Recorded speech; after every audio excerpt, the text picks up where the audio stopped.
my dear students. I hope all of you are fit and fine.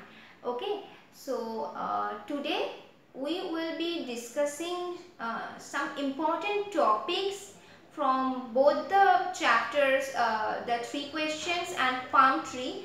I think these topics that I am going to discuss today, I think about these some of you are still confused, because whenever I provide any question from this topic or these topics, there are quite a few students who provide wrong answers. Maybe you are still confused about these topics. That's why I decided to revise them, to discuss them again in this video, because it will be there and the students who maybe for some reasons cannot attend the live class, they will be able to see it later. Okay. So, at first the 3 questions. In the 3 questions, the narrative, the topic of narrative point of view, it is important, and I think this is troubling some of you. Maybe for some reason you are still confused about this.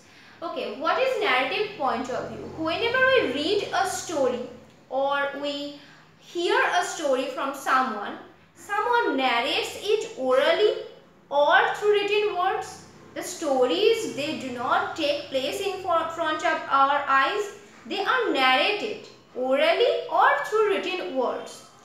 So when we have to find out whether the narrator or the writer, same case, okay, when someone is narrating orally, he is the narrator, or he or she is the narrator, and when someone is narrating it through written words, he or she is called to be the writer.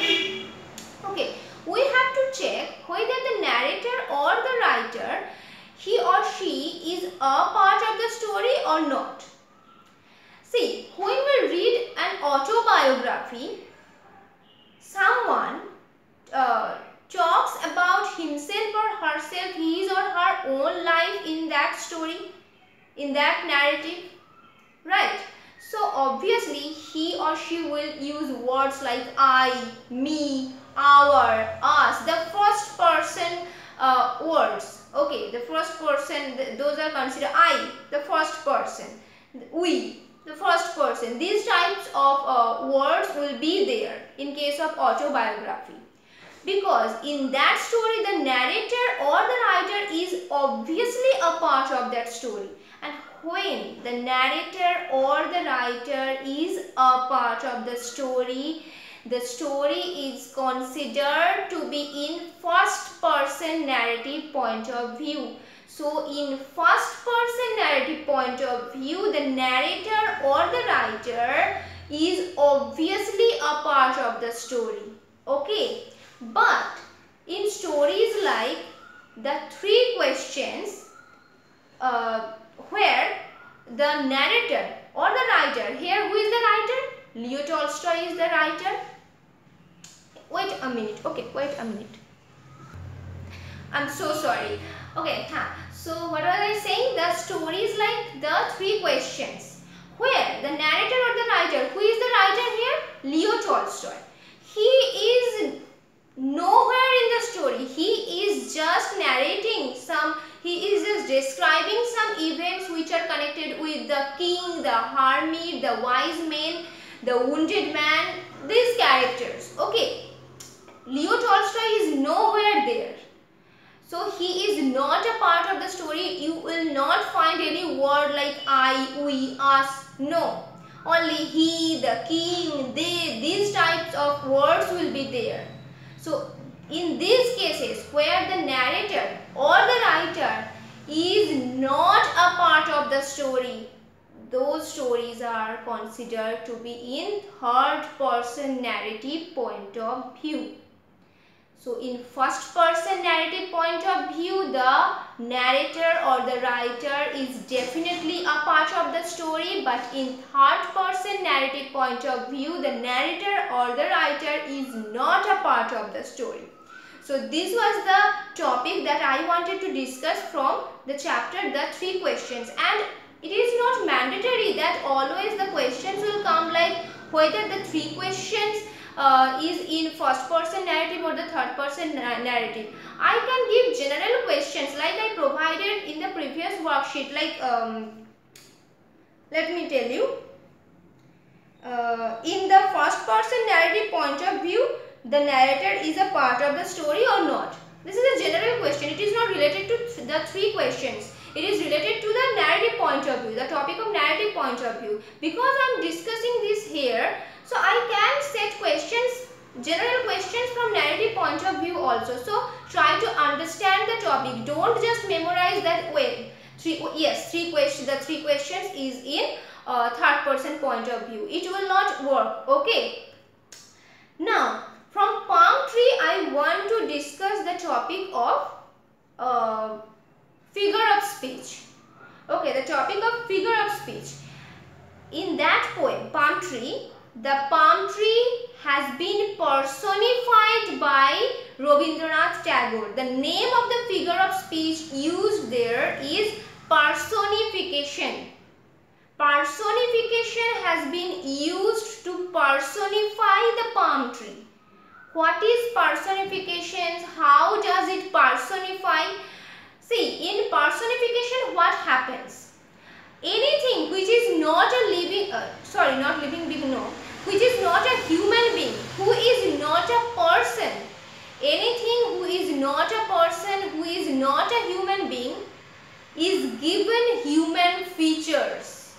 Okay, in personification, anything which is not human, which is not a person, is given human features. In this poem, if you read the poem carefully, you will find the palm tree stands on one leg, ... So, leg, the particular word leg.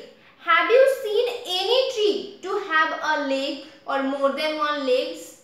No. Leg is a thing that human beings and animals have. Here, animals is not necessary. Animals are not necessary here. Here we are talking about personification, so we will talk about persons, human beings. We human beings possess legs, right? The trees don't. But here you can see that Rabindranath Tagore has said the palm tree has a leg. It is standing on one leg.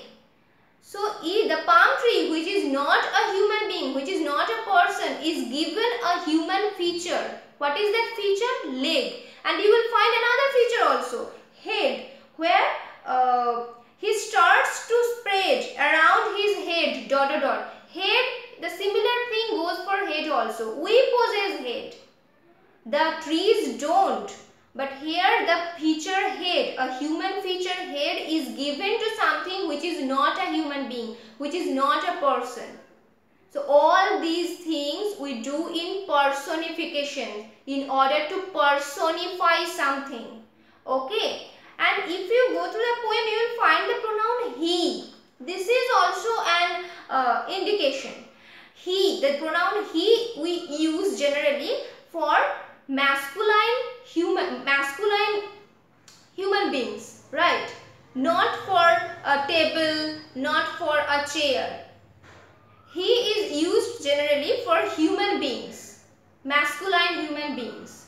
So it is also an indication that the palm tree has been personified in this poem. So through all these points, through all these things, you can easily say that the figure of speech named personification has been used in this poem to personify the palm tree. Okay. Now I want to discuss the answers of the worksheet. Okay. First one, who is the writer of the story? The three questions. Obviously Leo Tolstoy. The word renowned means famous and respected.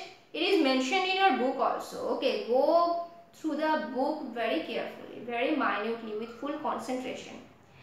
The wounded man was an enemy of the king. What was the cause of this enmity? Once the king had wrongly taken away the wounded man's property. This was the cause of this enmity. Okay? Who did identify the enemy of the king? many of you have provided wrong answer. Okay, the bodyguard of the king. The bodyguard of the king identified the enemy of the king. How did the enemy of the king get injured?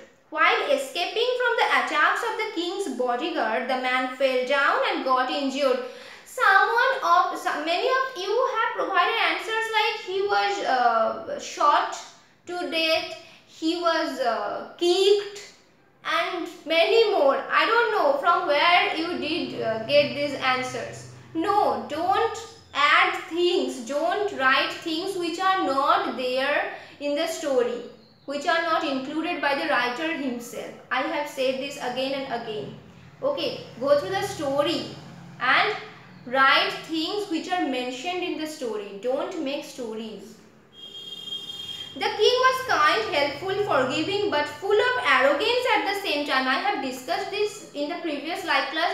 No, he had no arrogance. Otherwise, he could have ordered the hermit to provide the answers at once. He did not do that. He helped him. He helped the wounded man. He was ready to make friendship with the wounded man even after hearing everything.